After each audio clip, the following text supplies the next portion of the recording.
Hello बच्चों, आज हम रेडियस ऑफ वाइड्स में ऑक्टाहेड्रल एंड क्यूबिक वाइड की रेडियस को लर्न करेंगे। और देखिए, इसके पहले वाले लेक्चर्स में trigonal wides and tetragonal wides की रेडियस को का प्रूवमेंट कर चुके हैं। राइट बच्चों, तो आज हम ऑक्टाहेड्रल की पहले सीखते हैं। Radius of octahedral wide. तो बच्चों, हमें कंफर्म होना चाहिए कि जो ऑक्टाहेड्रल वाइड है वो एफसीसी सेल में कहां कहां पर बनता है। तो इसकी डिटेल जो है आपको इसके पहले वाले लेक्चर्स में मिल जाएगी। शॉर्ट में यहां पर समझ लीजिए, जो एफसीसी सेल होती है उसमें जो एटम्स होते हैं कॉर्नर्स पर होते हैं ऐसे, और कॉर्नर्स के साथ साथ प्रत्येक फेस के सेंटर पर भी होते हैं। राइट, इस तरह से। ठीक बच्चों, अब जो ऑक्टाहेड्रल वाइड होता है वो कहां कहां पर बनता है। तो जो ऑक्टाहेड्रल वाइड है वो, जैसे ये देख रहे हैं आप कोर, तो इस कोर के मिड में यहां पर होता है, इसमें भी होगा। मतलब जितनी कोर हैं सबके मिड में ऑक्टाहेड्रल वाइड होगा। तो अभी ज्योमेट्री आसान है इसलिए हम सब जगह पर इस पॉइंट को नहीं लगाते। यहाँ भी टोटल 12 कोर होती हैं, सबके मिड में बना सकते हैं। इनके अलावा एक और ऑक्टाहेड्रल वाइड होता है और वो होता है बिल्कुल बॉडी सेंटर पर। राइट, तो आज हम जो वाइड की रेडियस कैलकुलेट करेंगे उसमें हम ये बॉडी सेंटर वाला वाइड लेंगे।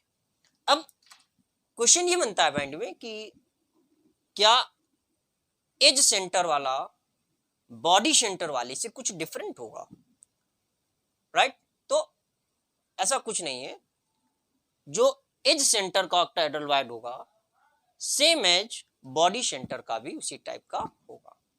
राइट, जैसे यहां पर जो वाइड बॉडी सेंटर पर बन रहा है, आप अगर पूरे क्रिस्टल लैटिस को एज्यूम करें तो किसी सेल को जब डेवलप किया जाएगा तो ये वाला हो सकता है उसके एज सेंटर पर हो और ये वाला बॉडी सेंटर पर हो। यानी कि लैटिस में जो पोजीशन होगी वो सभी की सेम होगी। राइट, किसी यूनिट सेल के एज सेंटर पर ये हो सकता है तो ये वाला बॉडी सेंटर पर हो सकता है। राइट, तो आसानी से ज्योमेट्री समझ में आए इसलिए हम लोग बॉडी सेंटर का सेलेक्ट कर लेते हैं। अब देखिए, इस ऑक्टाहेड्रल वाइड को हम कैसे सेटअप करते हैं। इसके लिए हम ये फेस सेंटर पर जो 1 2 3 4 एटम है इनको ध्यान दीजिए। 1 2 3 4 जो एटम है इनको माइंड कीजिए। ये चारों एटम ऐसे स्क्वायर बनाएंगे। राइट, और ये जो ऑक्टाहेड्रल वाइड है इस स्क्वायर के सेंटर पर प्रेजेंट होगा। ठीक, अब देखिएगा, हम 1 2 3 4 एटम्स को इस तरह से अलग रिप्रेजेंट करते हैं। ये 1, ये 2, ये 3 और ये 4। तो जो हमारा ऑक्टाहेड्रल वाइड है उसकी लोकेशन यहां पर होगी ऐसे। राइट, अब बहुत आसान है इसे, इसकी रेडियस को कैलकुलेट करना। अब हम क्या करते हैं, इसको इनके सेंटर पॉइंट को शो कर देते हैं ऐसे और एक स्क्वायर बना देते हैं। स्क्वायर ये ऐसे। राइट, इसका सेंटर पॉइंट ये ले लेते हैं। राइट, मान लीजिए ये पॉइंट है ए, ये बी, ये सी और ये डी, कुछ भी मान सकते हैं आप। और फिर क्या किया हमने कि बी को डी से मिला दिया या ए को सी से मिला दूं। तो देखो B को हमने D से मिला दिया ऐसे, राइट। फिर बहुत सिंपल, ये ध्यान रखेंगे कि जो बड़ा वाला गोला है इसकी रेडियस को हम कैपिटल R मानेंगे और छोटे वाले की इसकी रेडियस को हम स्मॉल r मानेंगे। ये जो बीच में दिख रहा है इसकी रेडियस को स्मॉल r मानेंगे, राइट। अब क्या कर सकते हैं आप कि देखिएगा ज्योमेट्री से, ठीक है। पहले एक काम और करते हैं कि इसको लेट कर लेते हैं, जो हमारी CD या AB या AD या CB है इसको हम लेट कर लेते हैं कि ये स्मॉल a है, राइट, इतनी डिस्टेंस। तो ज्योमेट्री से,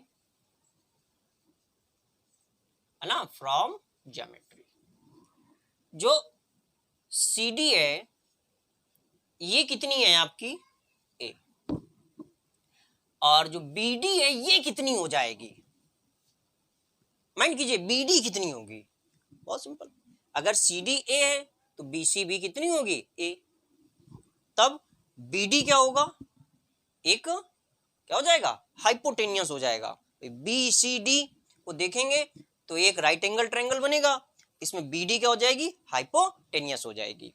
तो फिर आप यहाँ पर पाइथागोरस थ्योरम लगा करके बहुत आसानी से BD कैलकुलेट कर सकते हैं और BD आएगी आपकी √2a, राइट।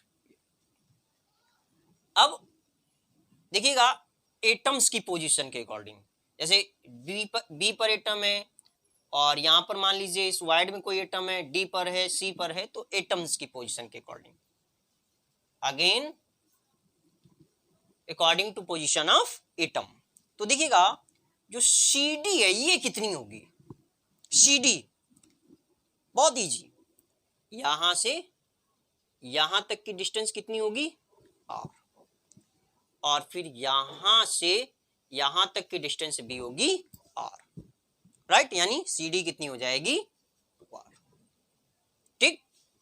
अब BD कितनी होगी, BD में देखिए कुछ पोजीशन इस तरह से बन रही, बिल्कुल सिंपल है, यहां से यहां तक R, फिर यहां तक स्मॉल r, फिर यहां से यहां तक स्मॉल r, और फिर ये कैपिटल R, यानी कि 2R प्लस 2R, राइट। तो अब देखिए हमने क्या किया यहां पर कि BD अपॉन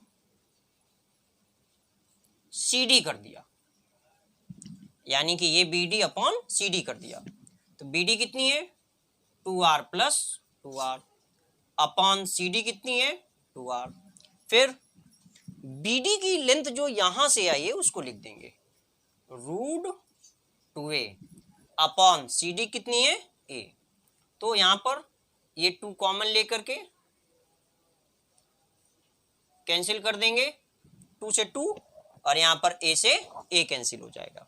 फिर √2 की वैल्यू लिख देंगे 1.414, और यहां पर R upon R plus R upon R, तो ये बनेगा 1 plus R upon R, right.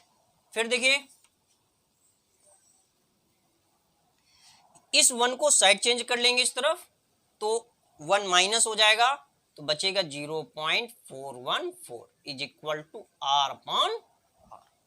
तब इस R को इस तरफ कर दीजिए, तो R is equal to 0.414 into, right.